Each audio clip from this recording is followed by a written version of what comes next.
Hello बच्चों, good morning to all of you once again. जैसा कि मैं अभी टॉपिक बाय टॉपिक डिटेल से हर चीज ले रहा हूँ, उसका बेसिक, उसका कॉन्सेप्ट और उस पर डिपेंड जो तरह तरह के प्रश्न हो सकते हैं जो परीक्षा में आपके आए हैं वो सब मैं ले रहा हूँ। मेरी पिछली 3 वीडियो आप देखेंगे तो ये मैं एक सीरीज चला रहा हूँ कि आपके परीक्षा में जितने भी प्रश्न आते हैं वो 50 दिन में मैं वो सब पूरा मैथ का पूरा टॉपिक 50 दिन के अंदर कवर करूंगा। इसलिए आप कोई भी वीडियो को स्किप मत कीजिए, अच्छे से हर वीडियो को देखिए। आपको मैं गारंटी लेता हूं कि वो सभी आपके प्रश्न बनेंगे जो आपकी परीक्षा में आते हैं, क्योंकि मैं बेसिक कॉन्सेप्ट भी ले रहा हूं और डिटेल में बता रहा हूं हर तरह का क्वेश्चन, और फिर उससे जो संबंधित सारे ट्रिक्स है कैसे जल्दी से कर सकते हैं वो चीज बता रहा हूं। तो चलिए उसी कड़ी में आज मैं जो नंबर सिस्टम का एक टॉपिक है, शेषफल प्रमेय, रिमाइंडर थ्योरम पर आधारित जो टॉपिक है उससे संबंधित परीक्षा में हमेशा एक या दो प्रश्न रहते हैं, तो वो क्वेश्चन मैं लेता हूँ। मतलब शेष प्राप्त करना, और आमतौर पर बगैर कॉन्सेप्ट बगैर जो रूल है उसको लगाए बगैर आप उस प्रश्न कर नहीं सकते हैं, और रूल समझते हैं तो बहुत जल्दी शॉर्ट में वो आंसर लगा लेंगे। तो चलिए मैं लेता हूँ उस वीडियो को, और ये है पहला आपका है कि शेष फल प्राप्त करना, शेष फल प्राप्त करना। अब जैसे ये देखिए आपकी परीक्षा में आया हुआ क्वेश्चन है 897 गुणे 1024 गुणे ये इतनी बड़ी संख्या, इसको गुणा करके कोई नहीं निकाल पाएगा, गुणा करने बैठ जाए पूरा परीक्षा समय चला जाएगा इसी में। इसको कह रहा है कि 12 से विभाजित करने पर शेषफल क्या आएगा, ये परीक्षा में आया हुआ है। कैसे आता है मैं आगे पहले बेस कर लेता हूँ, फिर ऐसे ये बोल रहा है कि इसको जो है,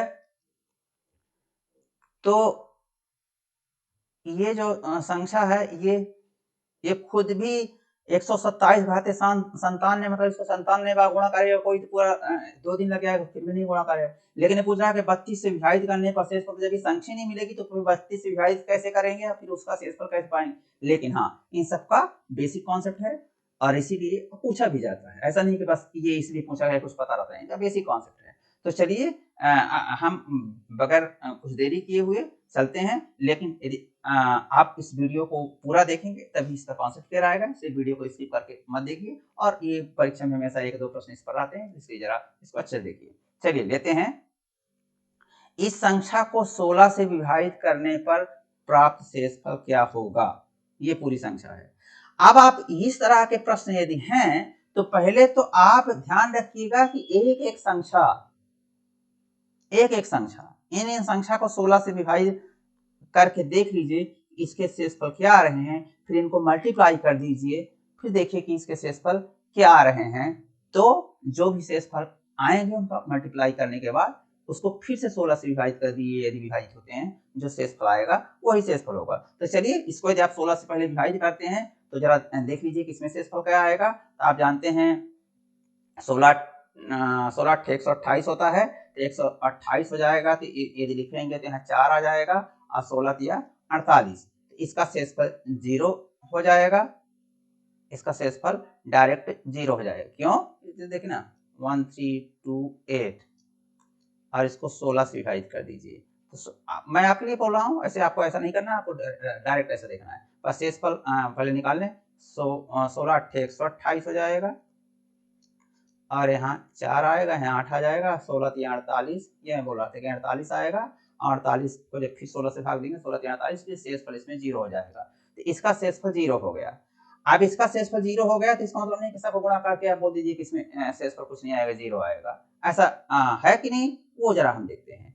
तो याद रखिए कि यदि इस संख्या में किसी भी एक संख्या, इसीलिए पूछे गया है 1 सेकंड में, इनमें से किसी भी एक संख्या को गुणा करने पर यदि शेषफल 0 हो जाएगा तो ये पूरी संख्या को गुणा करने पर शेषफल 0 आएगा, इसलिए ये संख्या का शेषफल 0 आ जाएगा, शेषफल बराबर 0 आ जाएगा। फिर इनको करने की जरूरत नहीं है। लेकिन यदि फर्ज कीजिए कि यदि यहाँ पर 9 होता, सोचने थोड़ा सा मैं एग्जाम्पल ले रहा हूँ, यदि यहाँ पर 9 होता, ये 9 होता, मान लीजिए 1329 होता, तो फिर यहाँ पर 9 आ जाता, यहाँ शेषफल 1 आ जाता, तो यहाँ पर आपका शेषफल यहाँ 1 बच जाता, 1 यहाँ पर शेषफल 1 बचता है 16 से विभाजित करने पर। इसको ऐसे इसको 16 से विभाजित करेंगे तो इसको 16 दूना 32 9 आएगा, 16 छक्का 96, यहाँ पर भी 1 शेषफल आएगा। इसको 16 से विभाजित करेंगे तो आपको मालूम है कि 16 पंचे 80, 10 आएगा और 6 आएगा, 16 छक्का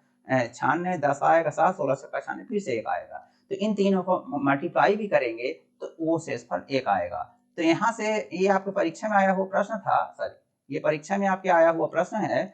मैंने तो ये इसको सुधारा, लेकिन यहाँ पर आपका ओरिजिनल 8 था परीक्षा में आया हुआ। सिर्फ एग्जामिनर यही चाहता था कि आप एक चीज समझ के 0 आ गया तो फिर वो सब कुछ 0 कर देगा। और इस प्रकार ये संख्या ऐसा भी पूछ सकता है कि संख्या 16 से पूरी तरह से विभाजित हो जाए, शेषफल 0 हो जाए, मतलब 16 से पूरी तरह से विभाजित हो चुकी है संख्या। तो इस प्रकार मुझे उम्मीद है कि कॉन्सेप्ट समझ में आया। लेकिन यहाँ पर अगर ना भी हो तो यहाँ शेषफल 1 आ रहा, मान लीजिए यहाँ पर विभाजित करने पर 5 आ जाते हैं, यहाँ पर विभाजित करने पर मान फर्ज कीजिए कि यहाँ पर विभाजित करने पर 7 आ जाता शेषफल, यहाँ पर विभाजित करने पर मैं बता रहा हूँ, यहाँ पर विभाजित करने पर मान लीजिए 8 या 9 या 10 12 कुछ आएगा, क्योंकि 16 से विभाजित करेंगे तो शेषफल 15 तक आ सकता है, 15 से बड़ा तो नहीं आएगा। ये तो आपको कॉन्सेप्ट क्लियर है, मैं बता भी चुका हूँ पिछली वीडियो में।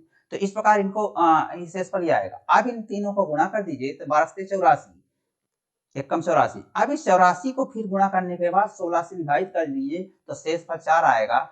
तो इस प्रकार इसका शेषफल आंसर 4 होता है। ये मेरा कॉन्सेप्ट था। तो मुझे उम्मीद है कि कॉन्सेप्ट आपको बहुत अच्छे से समझ में आ गया होगा। अगला लेते हैं, ये है इस तरह के क्वेश्चन, जरा ध्यान रखिएगा। इस तरह के क्वेश्चन का मैं शार्ट में कॉन्सेप्ट बता देता हूँ, लेकिन वो एक्चुअल में मैथ की द्विपद प्रमेय पर आधारित ये प्रश्न होते हैं। द्विपद प्रमेय से निकल जाता है, लेकिन मैं द्विपद प्रमेय आपको नहीं पढ़ाने जाऊंगा क्योंकि वो आपकी परीक्षा का वो नहीं है। लेकिन ये क्वेश्चन हमेशा द्विपद प्रमेय पर आधारित होते हैं।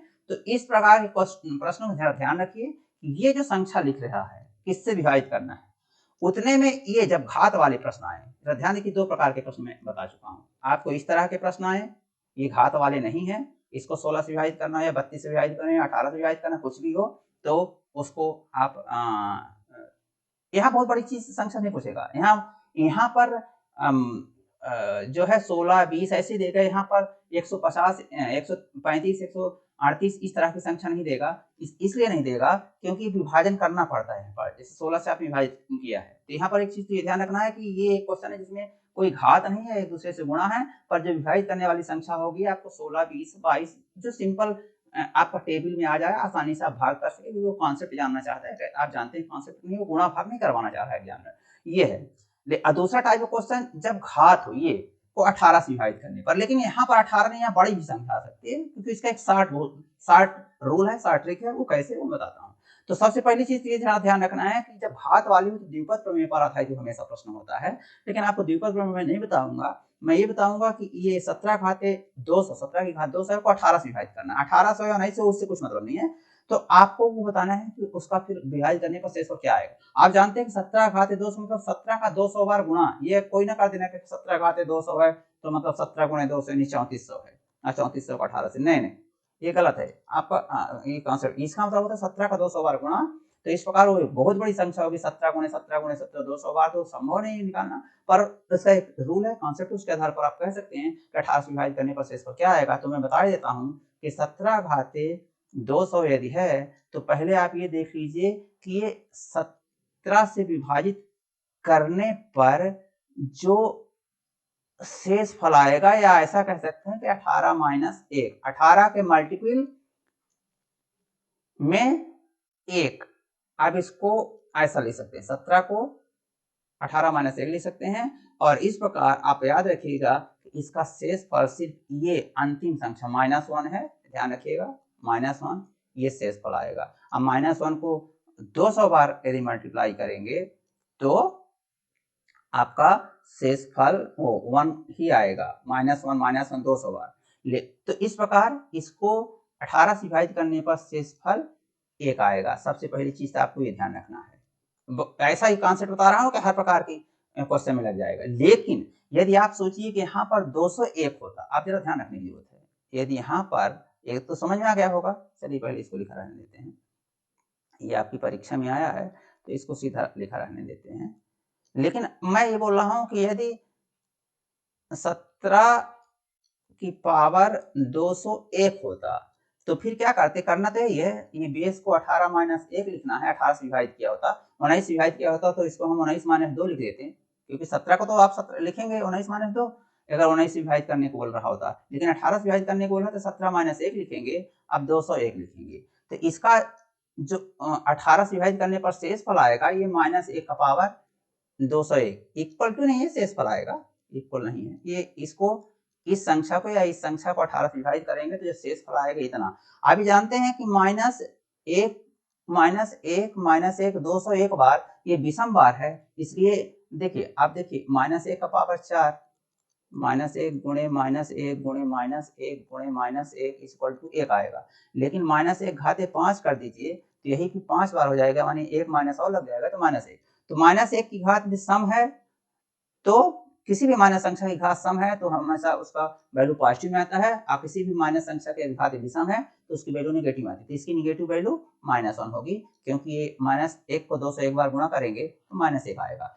अब 18 को विभाजित करेंगे इससे तो शेषफल -1, शेषफल कभी -1 नहीं होता है, लेकिन याद रखिएगा जब कभी माइनस आए तो जिस संख्या से विभाजित करते हैं उसी का योग कर दीजिए। शेषफल -1 आया, मान लीजिए शेषफल -3 आता या -2 आता, वो अलग कहानी है। तो -1 आया तो प्लस इसमें 18 ऐड कर दीजिए और इस प्रकार ये 17 आ जाएगा।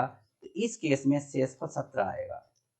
तो ये ध्यान देने की जरूरत है कि इस केस में शेषफल 17 आएगा। बस आपको मैं सिर्फ एक रूल बताया हूं कि जो बेस दिया है उसको इस संख्या के रूप में कन्वर्ट कर लीजिए। अब जैसे मान लीजिए 19 घाते 200 दिया होता है या 212 दिया होता, अब बोलता है 18 से विभाजित कीजिए, तो आप 18 प्लस 1 कर लेते, 18 प्लस 1 घाते 212।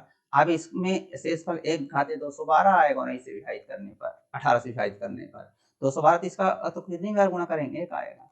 इस प्रकार मुझे उम्मीद है कि ये कॉन्सेप्ट बहुत सिंपल सा कॉन्सेप्ट द्विपद प्रमेय पर आधारित है, इसको आप समझ गए होंगे। अगला लेते हैं, ये है अब जैसे 68 से विभाजित करना। मैंने बोला अभी इस वीडियो में इस यहाँ के कॉन्सेप्ट में हमने बताया कि ये बहुत बड़ी संख्या इस तरह के जब संख्याएं गुणनफल के रूप में होंगी, ये संख्याएं जब गुणनफल के रूप में होंगी तो यहाँ पर बहुत बड़ा भाग की संख्या नहीं देगी, क्योंकि यहाँ पर एक्चुअल में भाग करना पड़ता है, देखना पड़ता है। अब ये बात और है कि जब भाग आपको फास्ट है तो सेकंडों में यहाँ पर ये कर लेते हैं ये कि शेषफल क्या आने वाला है। लेकिन जब संख्या घात में हो, बहुत बड़ी संख्या हो, तब यहाँ पर भागों की जरूरत नहीं पड़ती। इसका नियम है, यहाँ 68 368 कुछ भी दे सकता है। लेकिन इसका मैंने बताया कि इसका रूल वही है कि फिर आपको इसको विभाजित कीजिए, इसको अब 67 को यदि इसको अलग अलग विभाजित कीजिए, 67 को यदि 68 से विभाजित करेंगे तो शेषफल तो 67 ही आएगा, तो इसमें शेषफल तो 67 ही रहेगा, इसमें तो कुछ बात नहीं। हाँ, इसको विभाजित करने पर 68 से विभाजित करता है ना है तो 67 घाते 67 को यदि आप 68 से विभाजित करना चाहते हैं तो हमने बोला कि इसका जो आधार है इसको 68 माइनस 1 लिख दीजिए। 68 माइनस 1 लिख देंगे तो फिर क्या हो जाएगा, ये 67। अब इसको यदि 68 से विभाजित करेंगे तो इसका शेषफल -1 पावर 67 इज इक्वल टू -1 आएगा, ये -1 आएगा। बट -1 प्लस 66 ऑलरेडी है, 67 यहाँ ऑलरेडी है। ये जब इसको वो करेंगे तो -1 और प्लस 67 इज इक्वल टू 66, इसका शेषफल 66 आएगा 68 से विभाजित करने पर। ये आपका एक ऑप्शन है उसमें 60, सब परीक्षा में आए हुए प्रश्न है वो मैं ले रहा हूँ, तो 66 उसमें एक ऑप्शन है, आप उसमें लगा दीजिए। तो इस प्रकार मुझे उम्मीद है कि इसको विभाजित करने पर तो चूंकि कुछ होने वाला नहीं है 68 को, तो ये शेषफल सेम रहेगा, इसका शेषफल -1 आ जाएगा, 68 से विभाजित करेंगे तो इसका -1 आ जाएगा, फिर प्लस और इसका 67 रहेगा, कुल मिलाकर 66 इसका शेषफल आएगा। तो चलिए अब अगला क्वेश्चन, अगला टाइप लेते हैं। मुझे उम्मीद है कि इस तरह के क्वेश्चन आपकी, चाहे मेरा कहने का मतलब ये जरा ध्यान दीजिए कि इस तरह के क्वेश्चन मल्टीप्लिकेशन करके दिए गए हैं, उनको 16 से विभाजित करने को बोले। मैंने बोला कि इस तरह यहाँ पर बहुत बड़ी संख्या नहीं देगा कि 68 92 दे दे या 95 दे दे, लेकिन भी एक्चुअल में भाग करना पड़ता है। इस तरह के क्वेश्चन में एक्चुअल में भाग देकर कॉन्सेप्ट ये है कि जो इकाई अंक आए उनका वो सारी जो शेषफल आए, जो ये शेषफल जैसे इसको 16 से विभाजित करेंगे तो शेषफल 1 आएगा, इसको 16 से विभाजित करेंगे तो शेषफल 7 आएगा, इसको नहीं आए यदि यहाँ अभी तो नहीं आएगा, मैंने जैसे बताया था कि ये क्वेश्चन ओरिजिनल दूसरा था तो मैंने आपको समझाने के लिए है। इस प्रकार जो कुछ भी आए उसको आप कर सकते हैं। लेकिन इस तरह के क्वेश्चन जिसमें घात हो उसमें कोई भी संख्या दे सकता है, 128 195 कुछ भी दे सकता है, क्योंकि वहां पर एक्चुअली भाग नहीं है। मैंने बताया कि यहाँ पर एक ट्रिक होती है कि वो क्या करना पड़ता है। ऐसे ये क्वेश्चन 68, तो मैंने बोला ना कि इसके बेस को आप 68 माइनस 1 लिख दीजिए। 68 आपको लिखना पड़ेगा, 68 के बाद प्लस या माइनस, जितनी यहाँ पर बेस है उतना आपको कम या ज्यादा करके लिखना पड़ेगा। फिर जो संख्या है वो आप वो करके उसका इकाई अंक प्राप्त कर लेंगे, सॉरी शेषफल प्राप्त कर लेंगे। तो इस प्रकार आपका ये क्वेश्चन मुझे उम्मीद है कि बहुत अच्छे से समझ में आ गया होगा। अब कुछ हम महत्वपूर्ण नियम बता रहे हैं, ये जरा देखिएगा। ये नियम ये है कि ये संख्या सदैव x माइनस a से विभाजित होती है। अब ये प्रश्न आपकी परीक्षा में कभी-कभी आता है कि जैसे x ऐसा बोल दिया कि 3 टू द पावर 201 माइनस 1 निम्न में से सदैव किस संख्या से विभाजित होगा। तो आपको पता होना चाहिए कि ये 1 है ना, x पावर n, तो यहाँ पर 1 लिखा है तो हम इसको भी लिख सकते हैं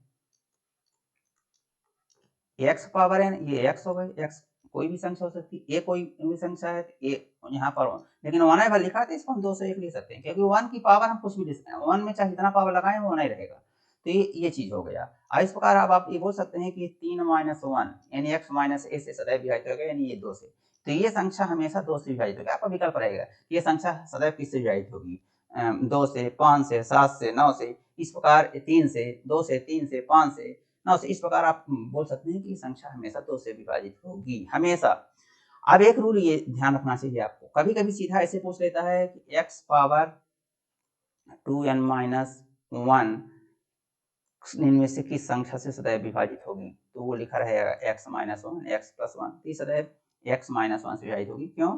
क्योंकि यहाँ x के स्थान पर ये है, a के स्थान पर 1 है, यहाँ पर a का पावर n बोलेंगे आप, तो यहाँ पर 2n लगा सकते हैं, क्योंकि 1 में कोई भी पावर लगाने का कोई मतलब नहीं करते, तो x माइनस 1 सदैव विभाजित होगी। एक रूल ये है कि x power n plus a का पावर n सदैव x प्लस a से विभाजित होता है, पर n एक विषम संख्या होनी चाहिए, ये n एक विषम संख्या होनी चाहिए। यहाँ देखिए एक क्वेश्चन इस पर डिपेंड आपकी परीक्षा में आया है, जरा देखिएगा, कोई संख्या 2 घाते 20 प्लस 1 को पूर्णतः विभाजित करती है, कोई भी संख्या है, मान लीजिए ये जो है, ये जो मैं बोल रहा हूँ इसको जरा लिखता हूँ कि एक संख्या है वो 2 घाते 20, ये छोटी संख्या नहीं है, इसको निकालना आसान नहीं है, पर इस संख्या को कोई संख्या एक मान लीजिए कि a है, पूर्णतः विभाजित करती है, तो वह संख्या निम्न में से किस संख्या को पूर्णतः विभाजित करेगी।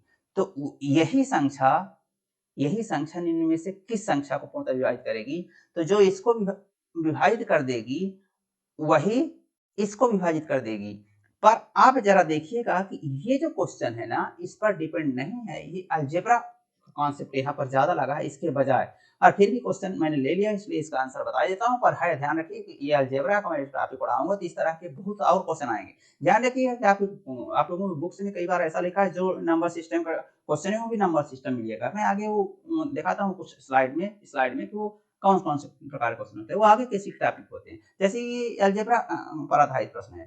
पर ये जो है ना, तो इसका जो है ये कोई संख्या a है, इसको विभाजित करती है, तो फिर इसको आप लिख सकते हैं, इस संख्या को, आपका कॉन्सेप्ट क्लियर होगा अलजेब्रा का तभी ये बता पाएंगे कि ये संख्या जो है 2 का पावर 20 का पावर 3 प्लस 1 हो जाएगी, और इस प्रकार इसको लिख सकते हैं 2 का पावर 20 को अब आप x मान लीजिए तो x power n plus a का पावर n हो जाएगा, और इस प्रकार ये x प्लस a से सदैव विभाजित होगी, यानी x प्लस a, यानी x पावर x जो है तो 2 का पावर 20 है और प्लस a 1 है, इससे सदैव विभाजित हो जाएगी, और इस प्रकार ये संख्या जो है बोला कि संख्या से पूर्णतः विभाजित हो जाएगी, तो इस संख्या को पूर्णतः विभाजित करेगी इस संख्या को। तो ध्यान रखिएगा ये एक्चुअली क्वेश्चन नंबर सिस्टम पर रिलेटेड नहीं है, ये नंबर सिस्टम टॉपिक से कुछ लोग इसको मानते हैं, इसलिए मैंने यहाँ पर ले लिया, लेकिन ये नंबर सिस्टम नहीं, यही बताने के लिए यदि आप चीजें सही पढ़ते हैं, अच्छे से पढ़ते हैं, तो आपको ये भी पता होना चाहिए कि कौन सा क्वेश्चन किस टॉपिक का है और उस टॉपिक का ही कॉन्सेप्ट लगता है। लेकिन ये सब चीज तभी संभव है जब आप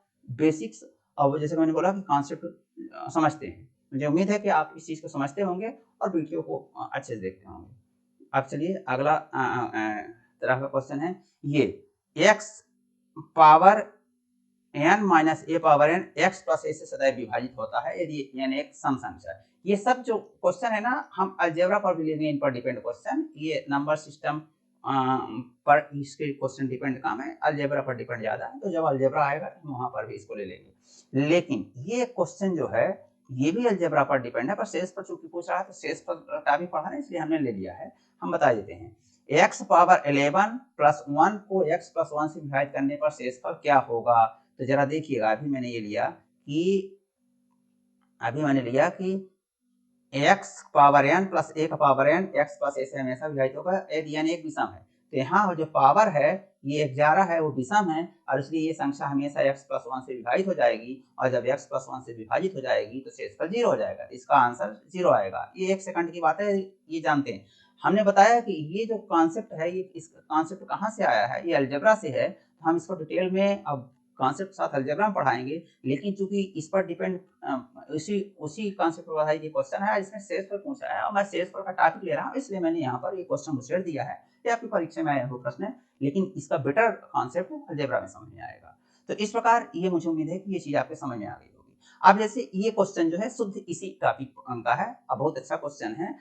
सॉरी, ये क्वेश्चन जो है तो इस टॉपिक में है, भागफल पूछ रहा है, तो भागफल से इसको संबंधित है इसलिए मैंने ले लिया। लेकिन ये क्वेश्चन जो है तो फिर से घात घातांक क्वेश्चन है, इसलिए हम वहां पर आएंगे तो इस क्वेश्चन को फिर से वहां पर लेंगे। ये बहुत इजी है, यहाँ भी आप बता सकते हैं, कोई दिक्कत नहीं है। तो इस प्रकार मुझे उम्मीद है कि ये आपका जो भागफल निकालना है, शेषफल निकालना है कि शेषफल कैसे निकालते हैं, इस प्रकार की संख्याओं घात वाली हो या गुणा में हो, बड़ी बड़ी संख्याएं कैसे निकालते हैं, मुझे उम्मीद है कि टॉपिक आपको अच्छा समझ में आया होगा।